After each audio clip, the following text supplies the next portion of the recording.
Big boss house లో ఈ వారం ఇమాన్యుయల్ మినహా అందరూ నామినేషన్ లో ఉన్న సంగతి తెలిసిందే. అయితే నామినేషన్ నుంచి సేవ్ అయ్యేందుకు అందరికీ బిగ్ బాస్ ఒక ఛాన్స్ ఇచ్చినట్లు చెప్పాడు. ఇందుకోసం ఈ వారం హౌస్ మొత్తాన్ని బీబీ రాజ్యంగా మార్చేశాడు. రీతు, కళ్యాణ్, దివ్య ఈ వారానికి బీబీ రాజ్యానికి రాజు, రాణులు. వీళ్ళకి ఈ ఇంట్లో ప్రత్యేకమైనటువంటి విలాసాలు అయితే లభిస్తాయి.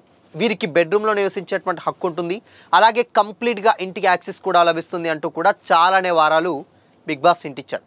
అయితే ఇక మరో ముఖ్యమైనటువంటి ప్రయోజనం ఏంటంటే వీళ్ళకు ఇమ్యూనిటీ గెలుచుకునేటువంటి అవకాశం ఎక్కువగా ఉంటుంది. అలా అని వీళ్ళు సేఫ్ అని అనుకోవడానికి లేదు. ఎందుకంటే వీళ్ళని ఓడించి ఆ స్థానాన్ని సొంతం చేసుకోవడానికి మిగతా వారికి కూడా అవకాశం లభిస్తుంది. ఇలా ఈ వారం ముగిసేసరికి అందరిలో ఒక్కరే ఇమ్యూనిటీ పొందుతారు. ఆ ఒక్కరే ఈ ఇంటి కెప్టెన్ అవుతారని బిగ్ బాస్ చెప్పాడు. ఇక రాజు, రాణులు కలిసి ఇంటి సభ్యులందరినీ నలుగురు కమాండర్స్గా ఇలానే నలుగురు ప్రజలుగా విభజించాలని బిగ్ బాస్ చెప్పాడు. కమాండర్స్కి కూడా కొన్ని ప్రయోజనాలు ఉన్నాయి. వారికి కూడా ఇమ్యూనిటీ పొందేటువంటి అవకాశం ఉంది. ఇక ప్రజలకి ఎలాంటి అవకాశం కూడా లేదు. ఇలానే ఇంటి పని అంతా వాళ్ళే చేయాల్సి ఉంటుంది. ఇక పవర్ రాగానే దివ్య, రీతు మామూలు ఎక్స్ట్రాలు అయితే చేయట్లేదు. ఒక్కొక్కరికి పిలిచి ఇంటర్వ్యూలు ఇచ్చి చేసినట్లుగా క్వశ్చన్స్ అడిగారు. చివరికి కమాండర్లుగా నిఖిల్, సంజన, తనుజ డిమాండ్లని కూడా సెలెక్ట్ చేశారు. అయితే దీంతో కమాండర్స్ ఇప్పటి నుంచి రోజు రూమ్లు ఉంటారు, ప్రజలు మాత్రం బయట డెన్లో ఉండాలి అంటూ బిగ్ బాస్ కూడా కొంచెం షాక్ ఇచ్చాడు. అలానే రాజు, రాణులు కమాండర్స్ ఇంట్లో ఎలాంటి పనులు చేయాల్సినటువంటి అవసరం లేదు. కంప్లీట్గా పనులన్నీ ప్రజలైనటువంటి భరణి, ఇమాన్యుయల్, సుమన్ శెట్టి, గౌరవ్ మాత్రమే చేయాలని కూడా ఆదేశించారు బిగ్ బాస్. కొద్దిసేపటి తర్వాత భరణిని పిలిపించుకొని హెడ్ మసాజ్ చేయించుకుంది దివ్య. నాకు కొంచెం తలకాయ నొప్పిగా ఉంది, భరణి గారిని పిలిచి హెడ్ మసాజ్ చేయించండి అంటూ డీమన్కి ఆర్డర్ వేసింది దివ్య. దీంతో భరణిని పిలిపించి హెడ్ మసాజ్ చేయించాడు డీమన్. అయితే ఇది సరిపోదనుకుందో ఏంటో తెలియదు, కానీ తను కూర్చున్నటువంటి స్టూల్కి సపోర్ట్ కావాలంటూ సుమన్ని రప్పించింది. నా బ్యాగ్కి మీ బ్యాగ్ ఆనించి నిల్చోండి అంటూ తను కూర్చున్నటువంటి స్టూల్ వెనకాల సుమన్ శెట్టిని నిల్చోమని చెప్పేసింది దివ్య. అలా ఉండగానే భరణితో హెడ్ మసాజ్ చేయాలంటూ దివ్య చెప్పింది. ఇంతకన్నా వేరే శిక్ష ఏమైనా ఉంటే విధించండి మహారాణి అంటూ భరణి సరదాగా అన్నాడు. నెక్స్ట్ కమాండర్స్కి ఒక టాస్క్ పెట్టాడు బిగ్ బాస్. కమాండర్స్లో ఒకరు వాళ్ళ స్థానాన్ని రిస్క్లో పెట్టి ప్రజల్లో ఒకరిని ఎంచుకొని వారితో పోరాడాల్సి ఉంటుంది. ఈ పోటీలో వాళ్ళు విజయం సాధిస్తే కమాండర్గా తమ స్థానాన్ని కాపాడుకోగలుగుతారు. ఒకవేళ ఓడిపోతే గెలిచినటువంటి సభ్యులు వాళ్ళ స్థానాన్ని తీసుకొని కొత్త కమాండర్ అవుతారు. ఇక కమాండర్స్ నలుగురిలో ఎవరు ప్రజలతో పోరాడతారో తెలుసుకోవడానికి ముందుగా ఒక పరీక్ష పెట్టాడు. ఇందులో ఓడిపోయిన వారు ప్రజలతో పోటీ పడాల్సి ఉంటుంది. ఇందుకోసం కమాండర్స్కి win it or risk it అనేటువంటి గేమ్ పెట్టాడు బిగ్ బాస్. అయితే ఈ ప్రక్రియ వివిధ రౌండ్స్లో జరిగింది. ఈ టాస్క్లో భాగంగా బాస్కెట్లను కమాండర్స్ బ్యాగులో వెనుక వైపు నుంచి ధరించాలి. బెల్ మోగానే ట్రేలో ఉన్నటువంటి బాల్స్ని తీసుకొని ఇతర కమాండర్ల బాస్కెట్లో వేయాలి. ప్రతి రౌండ్ ముగిసేసరికి ఎవరి బాస్కెట్లో తక్కువ బాల్స్ ఉంటాయో వారు సేఫ్ అయి తమ కమాండర్ స్థానాన్ని కాపాడుకొని ఆట నుంచి తప్పుకుంటారు. చివరి రౌండ్ ముగిసేసరికి ఎవరి బాస్కెట్లో ఎక్కువ బాల్స్ ఉంటాయో వాళ్ళు తన స్థానాన్ని రిస్క్లో పెట్టి ప్రజలతో పోటీ పడాల్సి ఉంటుంది. గేమ్ మొత్తం బ్లూ లైన్కి లెవెల్ లోపలే ఆడి ఉండాలి అయితే అంటూ కూడా బిగ్ బాస్ ఆ రూల్స్ని కొంచెం చెప్పాడు. అయితే రీతు గేమ్కి సంచాలకగా ఉంది. అయితే ఫస్ట్ రౌండ్లోనే తనూజ మీదికి రావడంతో డీమన్ అనుకోకుండా లైన్ దాటేశాడు. కానీ రీతు నువ్వు నెట్టేసావంటూ కూడా తనుజపై ఫైర్ అయ్యి డీమన్ని ఆడించేసింది. సేమ్ అదే రౌండ్లో నిఖిల్ కూడా లైన్ క్రాస్ చేసిన రీతు మళ్ళీ ఛాన్స్ ఇచ్చింది.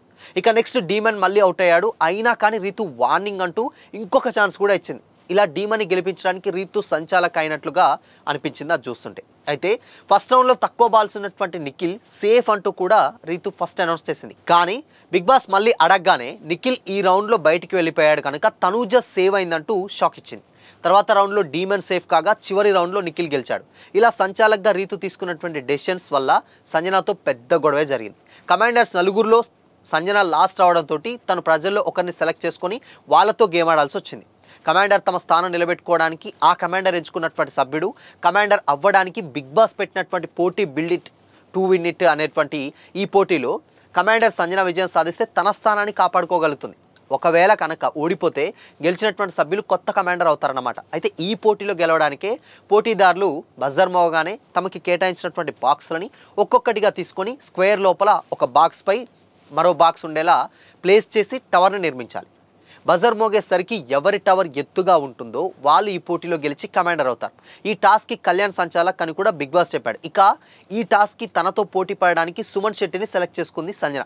నిజానికి ఈ గేమ్లో సంజనకి చాలా అడ్వాంటేజ్ ఉంది. ఎందుకంటే సుమన్ తానున్నటువంటి హైట్కి ఇలా బాక్స్ మీద బాక్స్ పెట్టడం చాలా కష్టం, కానీ సంజనకు ఫుల్ పోటీ ఇస్తూ సుమన్ బాక్స్ మీద బాక్స్ ఎగిరేసి మరి నిలబెట్టాడు.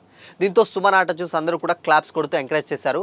అలా చివరికి సంజన సుమన్లో ఇద్దరిలో ఒకే ఎత్తులో టవర్ కట్టేశారు. దీంతో కళ్యాణ్కి ఏం డెసిషన్ తీసుకోవాలో అర్థం కాని పరిస్థితి వచ్చింది. దీంతో టవర్ ఎప్పుడైనా కానీ స్ట్రైట్గా ఉండాలనుకుంటాం. అలానే సంజన గారు నిర్మించినటువంటి టవర్ స్ట్రైట్గా, స్ట్రాంగ్గా, పర్ఫెక్ట్గా ఉంది కనుక అని కూడా కళ్యాణ్ తన డెసిషన్ చెప్పబోయాడు. ఇంతలో టవర్ ఏ పొజిషన్లో ఉన్నా కానీ పర్లేదన్నారు కదా అంటూ తనూజ మధ్యలో క్వశ్చన్ చేసింది. నేను వాళ్ళ ఉన్నటువంటి గేమ్లో స్పిరిట్ పెంచడానికి అలా చెప్పా, ఇస్తానా ఇవ్వనా అనేది నా డెసిషన్. మీరు ఒకరికి సపోర్ట్ చేస్తున్నారు కాబట్టి అలానే చూస్తారు, కానీ నేను ఇద్దరిని చూడాలంటూ కూడా కళ్యాణ్ వాదించాడు. అలా అయితే లాస్ట్ బాక్స్ ఆయనే ముందు పెట్టాడు కదా, మరి అప్పుడు ఆయనదే ఎక్కువసేపు స్టేబుల్గా ఉన్నట్లు కదా అని చెప్పేసి అంటూ దివ్య కూడా పాయింట్ లేవనెత్తింది. అయినా కానీ ఇది నా డెసిషన్ అంటూ కూడా కళ్యాణ్ కొంచెం గట్టిగా నిలబడ్డాడు. ఇక కళ్యాణ్ని నిర్ణయాన్ని వ్యతిరేకిస్తూ కూడా తనూజ గట్టిగా గొడవ చేసింది. కళ్యాణ్ నువ్వు ముందు చెప్పాల్సింది స్ట్రైట్గా ఉండాలని, నీకు నచ్చినట్లు చెప్పేసి ఇప్పుడు మారుస్తానంటే ఎలా కుదురుతుందంటూ కూడా తనూజ ఆలోచించింది, అరిచింది. దీంతో ఇదిగో నీకు సగం సగం అర్థమైందని అలా చెప్పకు, నీకు ఇష్టం వచ్చినట్లు చెప్తే వినడానికి నేను రెడీగా లేను ఇక్కడ అంటూ కూడా కళ్యాణ్ సీరియస్ అయ్యాడు. నువ్వు చెప్పినటువంటి మాట మీద లేవు కళ్యాణ్, గేమ్ స్టార్ట్ అయ్యే ముందు చెప్పినటువంటి పాయింట్ వేరు, అయిపోయాక చెప్తున్నటువంటి మాటలు వేరని కూడా తనూజ ఇంకా రెచ్చగొట్టింది. దీంతో నీకు అదే చెప్తున్నా తనూజ, అదే వద్దు, సంచాలక్గా నా డిసిషన్ ఫైనల్ అంటూ కళ్యాణ్ గట్టిగా అన్నాడు. తనూజ అయినా సరే వదలకుండా వాదిస్తూనే ఉంది, సాగదీస్తూనే ఉంది. అయినా సరే అంటే సుమన్ హైట్కి అందకపోయినా రీచ్ చేశారు అని కూడా తనూజ చెప్పగానే ఓకే హైట్ మ్యాటర్సే కదా అయితే కళ్యాణ్ అడిగాడని కూడా ఉన్నటువంటి సిచ్యువేషన్లో అవును అని దాని తనూజ చెప్పగానే రెండు హైట్స్ ఈక్వల్గా ఉన్నాయి, ఇప్పుడు చెప్పు నువ్వు డెసిషన్ ఎవరికి ఇవ్వాలో అని కూడా కళ్యాణ్ స్ట్రైట్గా అడిగాడు. నన్ను అడిగితే నేను ఈయనకి అంటే సుమన్ శెట్టికే చెప్తానని కూడా తనూజ అంది. దీంతో సరే అయితే కూర్చో నేను ఇవ్వను తనూజ అంటూ కూడా కళ్యాణ్ ఫైర్ అంటే ఇద్దరికి కొంచెం ఫైర్ అయింది. ఆడ కళ్యాణ్ ఫైర్ అయ్యాడు. దీంతో ఫెయిల్ సంచాలక్ అంటూ కూడా తనూజ గట్టిగా అరిచింది. వెరీ గుడ్ నైట్ స్టేట్మెంట్ అంటూ కూడా కళ్యాణ్ సీరియస్ అయ్యాడు. సరే పెట్టుకో ఇచ్చుకో అంటూ కూడా తనూజ కొన్ని సెట్టర్లు వేసింది. దీంతో సంజన గెలిచిందంటూ కూడా కళ్యాణ్ చెప్పేసి నిలబెట్టినటువంటి బాక్సులను తనూజ మీద కోపంతో గట్టిగా గుద్ది పలగొట్టాడు. దివ్య కూడా కళ్యాణ్ డెసిషన్పై మాట్లాడింది. క్లియర్గా ఒక పాయింట్ చెప్పలేదు కళ్యాణ్ నువ్వు, కానీ దివ్య అంది రాంగ్ గేమ్ అయినా సరే కరెక్ట్ అని చెప్పి పోర్ట్రేట్ చేయడానికి చూస్తే తీసుకోవడానికి ఎవడు లేడు ఇక్కడ, ఇష్టం వచ్చినట్లు స్టేట్మెంట్స్ ఇస్తారంటూ కూడా కళ్యాణ్ కొంచెం కోప్పడ్డాడు. ఆ తర్వాత ఇమ్ముతో మాట్లాడుతూ మళ్ళీ అదే టాపిక్ మాట్లాడుతూ కళ్యాణ్ ఎవడు ఏదనుకున్నా అదే గేమ్, రూల్స్ గీల్స్ ఏం వినడం లేదు, ఎవడు కాదన్నా ఇప్పుడు మ్యాన్ ఆఫ్ ది మ్యాచ్కి విన్ ఇచ్చేస్తావా, నువ్వు విన్ అయినటువంటి టీంకి ఇస్తావా, మన సపోర్ట్ చేసిన వాడి గురించి 1,00,000 మాట్లాడతామన్నా కూడా ఫెయిల్ సంచాలక్ అంటూ కూడా మనుషులు మాట్లాడేటువంటి మాటలు అలా ఉంటాయి, అండ్ ఫెయిల్ సంచాలక్ అంటే ఎలా ఉంటుంది అంటూ కూడా కళ్యాణ్ సీరియస్ అయ్యాడు. బిగ్ బాస్ హౌస్ మొత్తం కూడా ఈ వారం బీబీ రాజ్యంగా మారిపోయింది. సో మొత్తంగా ఇక్కడ నెక్స్ట్ జరిగినటువంటి ప్రోమోలో ఇద్దరికి అంటే అక్కడ కళ్యాణ్కి సేమ్ టైం ఇటు తనూజకి ఇద్దరికి ఒక పెద్ద వార్ అయితే జరిగింది.